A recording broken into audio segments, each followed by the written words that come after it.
ಯಾವುದೋ ಒಂದು ಎರಡು ಇಲಾಖೆಯಲ್ಲಿ ಮಾತ್ರ ಅವರು ಶರ ಬರೆಯುವಾಗ ಸ್ವಲ್ಪ ಕಾರ್ಯಕ್ರಮದ ಬಗ್ಗೆ ಅದರ ಕಾರ್ಯಕ್ರಮದ ಉದ್ದೇಶ ಮತ್ತು ಪ್ರಗತಿ ಬಗ್ಗೆ ಶರ ಬರ್ತಿದ್ದಾರೆ.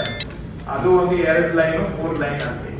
ಇನ್ನ ಉಳಿದವರು ಎಲ್ಲರಿಗೂ ಕೂಡ ಪ್ರಗತಿ ಪರಿಶೀಲನೆ ಅಂದ್ರೆ ದುಡ್ಡು ಎಷ್ಟು ಬಿಡುಗಡೆ ಆಗಿದೆ, ಎಷ್ಟು ಖರ್ಚಾಗಿದೆ, ಇಷ್ಟೇ ಪ್ರಗತಿ ಪರಿಶೀಲನೆ. ಇನ್ನೇನು ಕಾರ್ಯಕ್ರಮದ ಉದ್ದೇಶ ಏನು, ಅದರ ಧ್ಯೇಯ ಏನು, ಅದರಲ್ಲಿ ನಾವು ಏನ್ ಸಾಧನೆ ಮಾಡಿದ್ದೇವೆ, ಫಲಿತಾಂಶ ಏನು ಅಂತ ಎಲ್ಲೂ ಇಲ್ಲ. ಯಾವುದೋ ಒಂದು 2-3 ಶರದಲ್ಲಿ ಮಾತ್ರ ಬರೆದಿದ್ದಾರೆ. ಇನ್ನ ಉಳಿದಿದ್ದು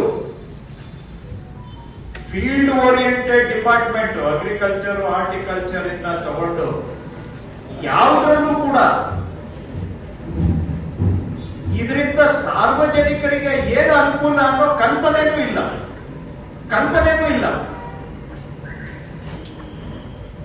ಆಯ್ತು, ರಿವ್ಯೂ ಫಾರ್ಮ್ಯಾಟ್ ಅಲ್ಲಿ ರಿವ್ಯೂ ಮಾಡೋದಿಕ್ಕೆ ಅವಕಾಶ ಇರೋದು ಬರೀ ಟಾರ್ಗೆಟ್ ಎಷ್ಟು, ರಿಲೀಸ್ ಎಷ್ಟು, ಖರ್ಚು ಎಷ್ಟು.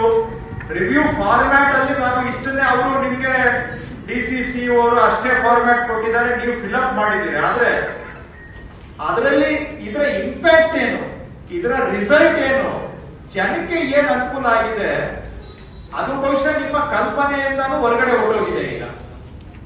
ಸೊ ಅಲ್ಲಿಗೆ ಎಲ್ಲ ಇಲಾಖೆಗಳ ಕೆಲಸ ಏನಪ್ಪಾ ಅಂದ್ರೆ ಎಷ್ಟು ರಿಲೀಸ್ ಆಗಿದೆ, ಎಷ್ಟು ಖರ್ಚಾಗಿದೆ, ಇಷ್ಟೇ. ಆದ್ರಿಂದ ತೆರಿಗೆ ಕಟ್ಟೋ ಸಾಮಾನ್ಯ ಜನಕ್ಕೆ ಏನ್ ಲಾಭ ಆಗಿದೆ ಅನ್ನುವಂತಹದ್ದು ಕಲ್ಪನೆ ಕೂಡ ಈ ಪುಸ್ತಕದಲ್ಲಿ ಇಲ್ಲ. ಅದನ್ನ ನೀವು ಬರ್ದಿಲ್ಲ ಬಿಟ್ಬಿಡಿ, ಬರೀದೇ ಹೋದ್ರೂ ಕೂಡ ಸರ್ಕಾರ ಇರೋದು ಅಲ್ಟಿಮೇಟ್ಲಿ ಜನಗಳ ಕಲ್ಯಾಣಕ್ಕಾಗಿ.